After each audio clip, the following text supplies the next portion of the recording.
उघड बये दार उघड.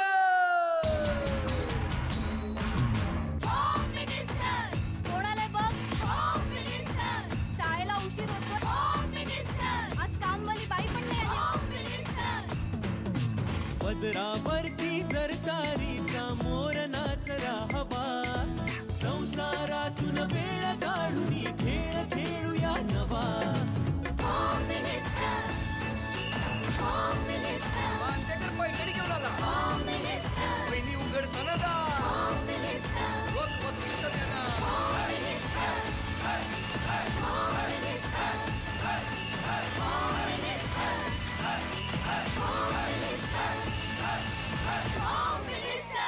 नमस्कार.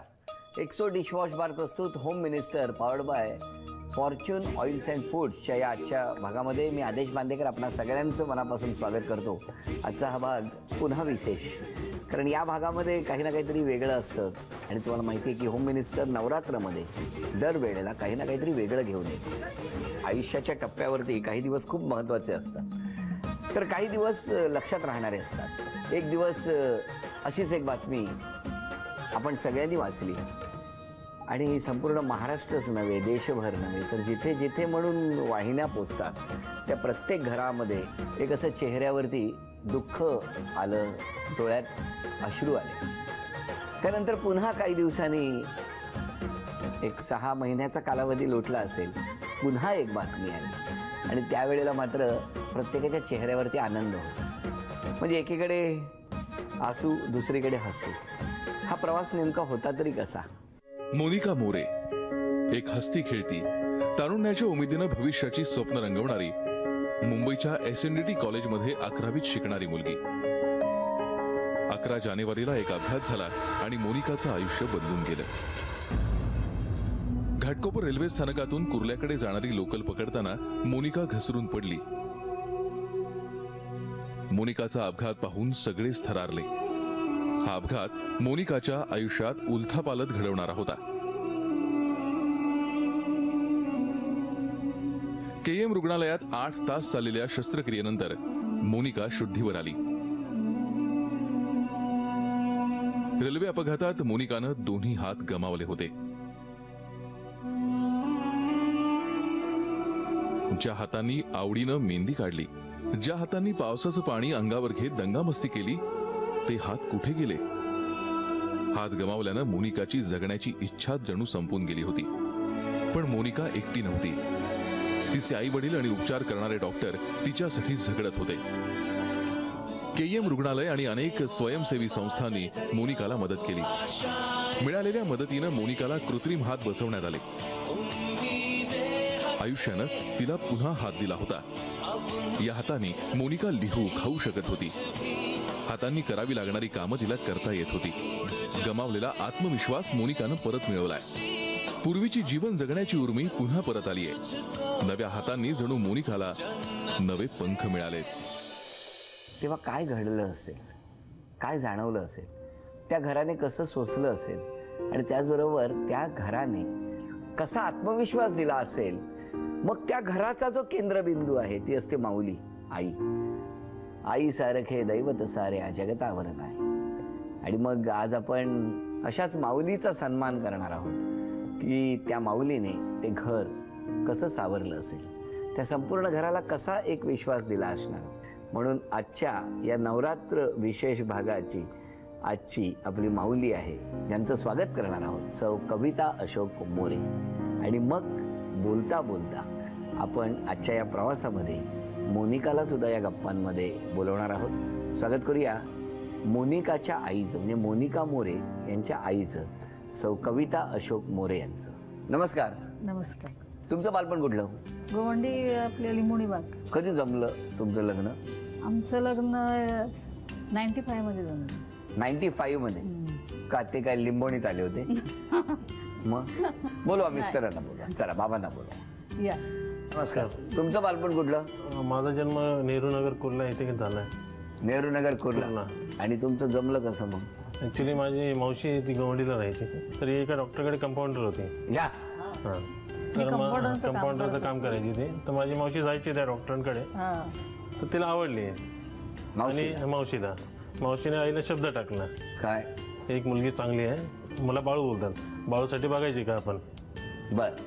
तर आई बोलली ठीक आहे बघूया आपण, आणि बघितलं आम्ही. कुठे तुम्ही गेलात? हा, डॉक्टर मग मला नाही मला घरी नेलं, मला वाटतं डॉक्टरकडे गेलात नंबर आमच्या काढायला. घरी हा? घरी नेलं आमच्या घरी बोला. आणि मग दाखवला आणि मग जमलं ते, सुपारी फोडली. आमचं लग्न 1995 8 मेला झालं. आणि मग दोघेही कुठे राहायला लागला? कोरला नेहरू नगर, नेहरू मध्ये. जॉईंटच फॅमिली आमची अजून, जॉईंट फॅमिली. हा, अजूनही सगळे एकत्र आहेत. एकत्रच आहे. किती जण राहता? मी, आई, माझी 2 मुलं, मिसेस, भाऊ. 2 मुलं म्हणजे? मोनिका अशोक मोरे आणि कार्तिक अशोक मोरे. कार्तिक. बरं बरं बरं. तर असं सगळं कुटुंब. आता तुम्ही काय करता? मी चेंबूरला अमरमहलला एक साई ट्रॅव्हल्स म्हणून एक ट्रॅव्हल्स एजन्सी आहे, तिकडे मी मॅनेजर म्हणून काम करता. आणि आता तुम्ही? मी हाऊसवाईफ. हाऊसवाईफ. बरं. आता स्वागत करूया मोनिका मोरे आणि कार्तिक मोरे. अरे बापरे, किती गोड. बस, आता आपण दोघांनी मिळून तिघांना प्रश्न विचारायचे. तू माझ्या बाजूने आहेस की त्यांच्या बाजूने? हा, बघा मध्ये त्या बाजूला जायचं नाही मग. हा, बर. नमस्कार. चला, मोनिकाचं स्वागत, कार्तिकचं स्वागत. मोनिका, कसं वाटतंय आता तुला? होम मिनिस्टर मध्ये तू सहभागी झाली आहेस, कसं वाटतंय? खूप मस्त वाटतंय, कारण की असं वाटलं पण नव्हतं की होम मिनिस्टरमध्ये मी कार्यक्रम करेल. आणि कारण की मी बघते होम मिनिस्टर आणि मला खूप छान वाटते. माझा एपिसोड होतोय तो. अरे वा. एक बातमी आली, जी बातमी आपण सगळ्यांनी वाचली आणि सातत्याने ती सगळी व्हिज्युअल्स आपण वृत्तवाहिन्यांवरून पाहत होतो. आणि ती बघत असताना सतत तो CCTVतलं फुटेज दाखवत होते. ती रात्र आणि त्यानंतर एक दिवस पुन्हा बातमी आली की ज्या वेळेला मोनिका लिहिणार, मोनिका आपल्या हाताने खाऊ शकणार, या बातम्या आल्या तेव्हा सगळ्यांना आनंद झाला. आई, तुम्हाला मला विचारायचं आहे, ती रात्र तुमच्यासाठी किती भयानक असेल? ती रात्र एकदम काळोखच होता आमच्या डोळ्यासमोर. हां, भयानक रात्र होती ती. तुम्हाला घरी कळलं आधी ना? हो, दुपारी 1:45च्या सुमारास मला कळालं. 1:45? हो, यांचा फोन आला मला. तुम्हाला आधी कळलं का? हो, त्यांना कळालं ऑफिसमध्ये. हां. मग त्यांचा फोन मला आला की असं मोनिकाचा ॲक्सिडेंट झाला. मला काय वाटलं रिक्षाने उडवलं की काय, ट्रेनचा असा भासच झाला नाही. आणि ते बोले राजावाडीला गे डायरेक्ट लगेच, कारण मोनिका तिकडे आहे. फक्त बोलले ॲक्सिडेंट झाला. हात गेले सांगितलं नाही मला. आणि तेवढंच मग 2 तुम्हाला कळलं होतं तेव्हा? हो, त्याच वेळेला? हो, मला याच्या मैत्रिणीचा फोन आला. सायलीची मैत्रीण आहे. त्या दिवशी आम्ही जस्ट कॉलेजला जाणार होतो, पण अचानक ठरलं आमचं की म्हणजे मोनिकाच्या घरी जायचं. आम्हाला वाटलं मोनिकाला ट्रेनचा प्रवास माहिती आहे, तर आम्ही जास्त लक्ष नाही दिलं. म्हणजे आम्हाला वाटलं ती चढेल म्हणून आम्ही चढलो. मग आम्ही पाठीवरून बघितलं ना की काय झालं काय नाही. तर मग पुढे जस्ट ट्रेन जराशी पुढे गेली आणि थांबली. तर तेजू पळत आली. तेजू मला बोलली, सायली असं झालंय, मोनिका पडली आहे खाली. तर मी तेजूला बोलली की फालतूची अशी मस्करी करू नको अशा गोष्टींची. तर जेव्हा मी स्वतः जाऊन बघितलं तर ती खाली पडलेली होती. आजूबाजूची माणसं बोलायला लागले की फोन करा तिच्या पप्पांना म्हणून. तर नशीब तिच्या मोबाईलमध्ये पासवर्ड नव्हता. तर तिच्या पप्पांना कॉल केला. तिच्या पप्पांना मी कॉल करून सांगितलं की तुम्ही आधी स्टेशनला या. मग नंतर अचानक ती 2 पोरं आली, त्यांनी तिला उचलून घेऊन गेले. मग जस्ट आम्ही राजावाडीला पोचलो तर तेव्हा परत तिच्या पप्पांना कॉल करून सांगितलं राजावाडीला या. तर ते आमच्या आधीच पोचलेले होते तिथे. तिकडे जाऊन मी अगोदरच उभा राहिलो. नंतर म्हणजे 2 मुलं, जे वसीम आणि अमजद म्हणून 2 मुलं होती. काय नाव? नसीम आणि अमजद, 2 भावंड आहे ती. हे कुर्ला वेस्टला राहतात आणि ते त्यांचं शिक्षण झालं झुंझुनवाला कॉलेजमध्ये. पब्लिक बघत होती, पण या दोघांनी उचलली तिला आणि लिटरली म्हणजे चढले. म्हणजे मुद्दाम विचारतो, आपल्या मुंबईतली ही 2 मुलं, एकाचं नाव नसीम आणि दुसऱ्याचं अमजद, आणि जिला उचलून घेऊन आले तिचं नाव मोनिका मोरे. बरोबर? हो. हिला प्लॅटफॉर्मवरनं शिड्या चढत तिला या साईडला ईस्टला घेऊन आले आणि रिक्षात टाकली आणि राजावाडीला घेऊन आले. तेव्हा मी तिकडे उभाच होतो आणि बघितलं तर लगेच तिला आतमध्ये घेतलं डॉक्टर लोकांनी. मला तर काही सुचतच नव्हतं आणि एकटाच होतो मी आणि मित्रासोबत. काय करू कळतच नव्हतं. शेवटी हीच बोलली, मला काहीतरी हात जाणवत नाही. मोनिका, तूच सांगितलं बाबांना? बरं ते नसीम आणि अमजद आताही संपर्कात आहेत? मुद्दाम विचारतो हो त्या आहेत ना, मुलांबद्दल. रक्षाबंधनला घरी पण आलेले. रक्षाबंधनला आली होती, तिला राखी बांधून घेतली तुझ्या हातातून. हा किती गोड. येतात.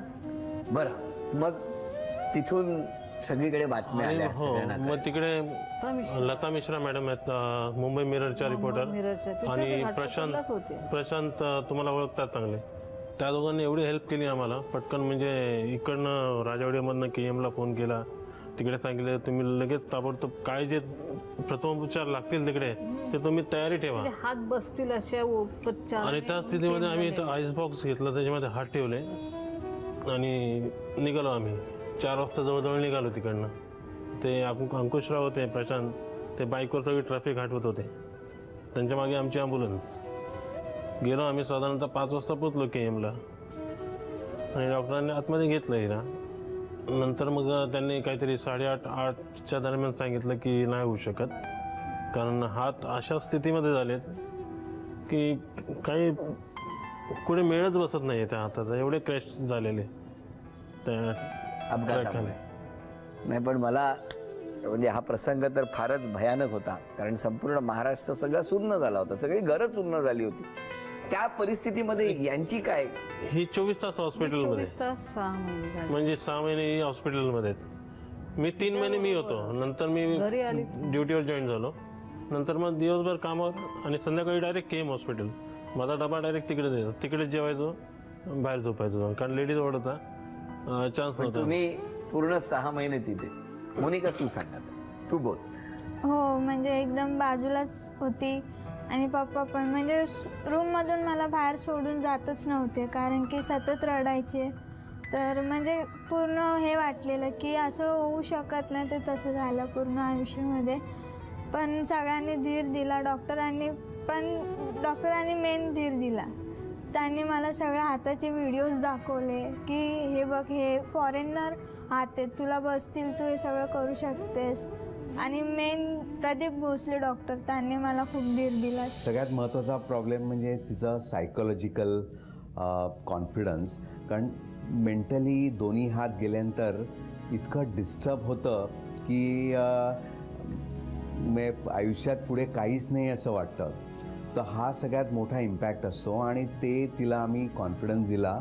आणि जेव्हा तिला हात मिळाला, तिचा आनंद एकदम तिच्यापेक्षा आमचा आनंद जास्त होता. आम्ही काहीतरी करू शकलो आणि तिला आता व्यवस्थित लिहिता येतं, स्वतःचं जेवता येतं, कपडे बदलता येतात आणि बऱ्याच गोष्टी आणि करता येतात. तिला प्रॅक्टिस पण अजून खूप लागणार आहे, अजून इम्प्रूव्हमेंट होणार आहे आणि बहुतेक सगळ्या गोष्टी करू शकते. ती आज कॉलेज जॉईन केलेलं आहे. तिच्या पुढच्या आयुष्यासाठी आम्ही तिला ऑल द बेस्ट सांगतो आणि तिचं आयुष्य नक्कीच सुधारेल याची आम्ही खात्री देतो. या सगळ्या मंडळींनी अगदी खूप खूप खूप म्हणजे संपूर्ण वॉर्डच मला बोलतात ना, घरसारखं झालेलं. सिस्टर सगळे ओळखीचे. मोनिका, आता तुला वाटतंय की आता तू इतक्या फ्रेश, आता तर कळतही नाहीये, हो की नाही? तुझं बालपण सगळं तिथेच, कुर्ला, नेहरू नगर. कुठली शाळा तुझी? शांताराम कृष्णाजी पंत वालवालकर. एवढं म्हणेपर्यंत 10वी पास होईल माणूस, हो की नाही? काय आहे, त्या मोरे कुटुंबाने खूप आसू गाळलेले आहेत. आता त्यांना हसू देण्याचे क्षण जितके म्हणून देता येतील तितका देण्याचा या नवरात्र विशेष भागामध्ये आपण सगळे प्रयत्न करणार आहोत. बरं, मला तुला विचारायचंय मोनिका, आता सध्या काय चाललंय तुझं? आता मी 12वीत आहे, SNDT कॉलेज घाटकोपरमध्ये. आई बाबा, तुम्हाला असं वाटलं होतं का हो की पुन्हा काही दिवसांनी अशी काही आनंदाची बातमी येईल की मोनिका पुन्हा परीक्षेला बसेल, पुन्हा ती जिद्द येऊ शकेल? हे कसं काय, म्हणजे कसं जमलं सांगा ना मला. हे झालं तेव्हा तर मी असं खचूनच गेलो, बोललो आता संपलं आपलं, संपलं आयुष्य, काहीच म्हणजे आपण करू शकत नाही. नंतर मग तुमच्यासारखी माणसं भेटली चांगली, देवासारखी. परत G24 तासच्या माध्यमातून यांनी न्यूज चॅनलवर जे मदतीचा हातासाठी जे प्रसारण केलं, त्यावेळी मग मला जरा होप्स आले आणि नंतर मग भरपूर म्हणजे अख्खा महाराष्ट्र देशाने एवढे म्हणजे देवाच्या रूपाने म्हणजे मदत पण केली आणि आशीर्वाद भरभरून दिले. आता ही सगळी मंडळी तुझ्या संपर्कात आहेत? हो आहेत. आहेत फोन घरी सुद्धा येतात. घरी सुद्धा येतात. मी फोन केलेला हिला माहिती होता? हो, मला नंतर सांगितलं हो? की हा आदेश बांदेकर सरांचा फोन आलेला की तुला म्हणजे हेल्प केली आहे. तर म्हटलं परत फोन लावला पण तुम्हाला पण फोन लागला नाही. काय म्हणजे आम्हाला कळतच नव्हतं काय करावं तुझ्यासाठी. तेवढं शक्य आहे तेवढं करण्याचा सगळेजण आम्ही प्रयत्न करत होतो. दुसरं काही त्याच्या मागची भावना नव्हती. मग आता या हाताने तू काय काय करू शकते? लिहू शकते, लिहू शकते हो. आणि चमच्याने खाऊ शकते, चमच्याने खाऊ शकते, स्वतःचे कपडे घालू शकते, स्वतःचे कपडे घालू शकते, मारू शकतेस. म्हणजे मी कोणाचा हात शेक हँड करायला दिला ना, दाबू शकते, त्यांची समोरच्यांची हड्डी तुटू शकते. वा, मी आपला शेक हँड करायला जातोय आणि सांगते हड्डीत तुटू शकते, हात लगेच मागे, हो की नाही? पण बघू जरा कसा शेक हँड करू शकतेस तू. अरे वा, आता तिला कंट्रोल माहिती पडलं ना. अच्छा, आता तू कंट्रोल घट्ट पकडला ना तिने हात, जोपर्यंत बघू जरा. तुम्ही ताकद लावली तर सोडू शकत नाही. उभाच राहिलो होतो. अजून कोणाचं काय आठवण? एक रोशन शेख रोशन शेख म्हणून एक मुलगी आहे. रोशन शेख, तिचे पण दोन्ही पाय गेले. तिचे दोन्ही पाय गेले आणि ती सध्या KM हॉस्पिटलमध्ये डॉक्टरी करते. डॉक्टर तिला डॉक्टरी देत नव्हते. तू स्वतःही आहे. तिचे पण ट्रेन ॲक्सिडेंट झाला. ती पण 11वीला असतानाच झाला तिचा पण. तिचे दोन्ही पाय गेले आणि त्याच्यामुळं ते तिला मेडिकलला ॲडमिशन देत नव्हती. पण ती हायकोर्टात गेली आणि मग ती हे करून तिने ते ॲडमिशन घेतला. तिची पण जिद्द ती मी सांगायला तिला आली होती आणि मी कशी जिद्दीने उभी राहिली तेव्हा. हो, आणि हे एकमेकांना जिद्द देऊन म्हणजे एक दाखवून किंवा प्रेरणा देऊनच या सगळ्या गोष्टी झाल्या आमच्या बरोबर. सगळ्यांनी प्रेरणा दिल्या. सगळे येऊन आम्हाला. आता महेंद्र पितळे त्यांचा पण हात नाहीये बॉम्बस्फोटमध्ये. त्यांनी आले, हिला भेटले, भरपूर जण येऊन गेले. हो, भरपूर जण. खरंच म्हणजे आपण एखादं छोटंसं काहीतरी गोष्ट असते आणि त्याच्यामुळे हताश होतो. आयुष्याकडे बघण्याचा दृष्टिकोनच बदलून बसतो, हरवून बसतो. पण जर सकारात्मक दृष्टिकोन ठेवला तर माझ्या मते पुन्हा ते घर आनंदानं हसू शकेल, नाचू शकेल, बागडू शकेल. या गप्पा अशाच सुरू ठेवूया आणि आता संपूर्ण कुटुंबाला आपण बोलवणार आहोत, कुटुंबाला बोलतं करणार आहोत. नमस्कार. आता जरा मला आधी ओळख करून द्या सगळ्यांची. मी मोनिका मोरेची आत्ती आहे आणि अशोक मोरे हा माझा छोटा भाऊ आहे आणि ह्या तिघी जणी माझ्या मुली आहे. काय तारीख लग्नाची? 11 मे 1987. 11 जानेवारी. 11 जानेवारी. मुलगी काय लग्नाची तारीख? 11 जानेवारी 1987. 11 जानेवारी. हो, तर तोच दिवस होता तो ज्या दिवशी मोनिकाचा ऍक्सिडेंट झाला. आणि आम्ही सकाळी मोनिकाने आम्हाला फोन केला की आत्या आणि मामा तुमच्या लग्नाच्या हार्दिक शुभेच्छा म्हणून. तर आम्ही तिला इन्व्हाइट केलं की बेटा तू वाढदिवसाला ये. तर बोलली नाही, आज सॅटर्डे माझा हाफ डे आहे, मी कॉलेजला जाते, आज मी नाही येणार, सुटल्यावरती आहे. तर मग माझे मिस्टर तिला बोलले तिचे मामा की नाही तू ये बेटा, तू कशाला जाते, हाफ डेच आहे ना असं. पण ती बोलली नाही मी जाऊ नको. दुपारी घटना घडली. 11 जानेवारी. हो, 11 जानेवारी ते आहे. पण आता सगळं मोनिका आता व्यवस्थित. आता खूप आम्ही तिला, ती पण खूप हिंमतवाली मुलगी आहे. आपल्या महाराष्ट्राची धैर्य कन्या म्हणून महाराष्ट्राने तिला किताब दिलाय. ती खरंच खूप धैर्याची मुलगी आहे. खरं धैर्य कन्या आहे. आजी मोनिका बद्दल सांगा. मोनिका बद्दल काय सांगू, ज्या टाइम असं झालं ना त्या टाइम मुलिका होती तिकडं, बर्थडेला गेले होते ना. म्हणलं ही लोक संध्याकाळी येतील म्हणून मी पुढे गेले होते. तिचं असं झालं, तुम्हाला 2 दिवस सांगितले ना या लोकांनी.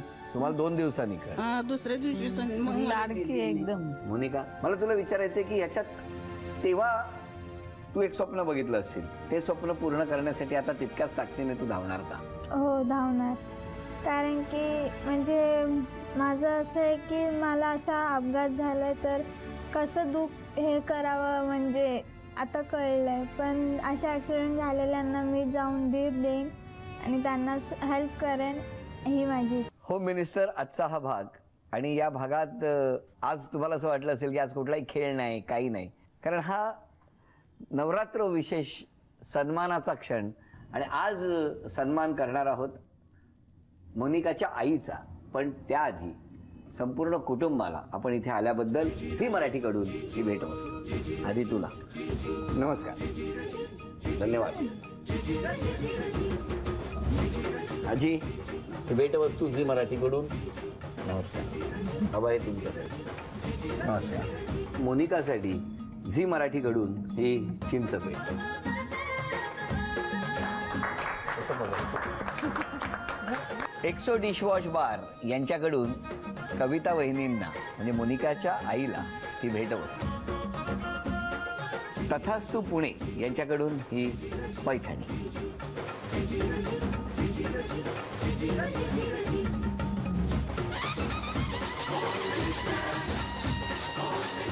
तुमच्या संपूर्ण कुटुंबासाठी सुखाची प्रार्थना करतो. एक्सो डिशवॉश बार प्रस्तुत home minister powered by Fortune oils and फूड्सचा हातचा रंगलेला भाग संपणार. पण त्याआधी 28 तारीखला संध्याकाळी 7 वाजता झी मराठीवर टाइमपास हा चित्रपट पाहायला विसरू नका. मला वेड लागले प्रेमाचे हा चित्रपट, टाइमपास हा चित्रपट झी मराठीवरती नक्की बघा. पुन्हा भेटूया अशीच एक पैठणी घेऊन पुढच्या भागात. नमस्कार.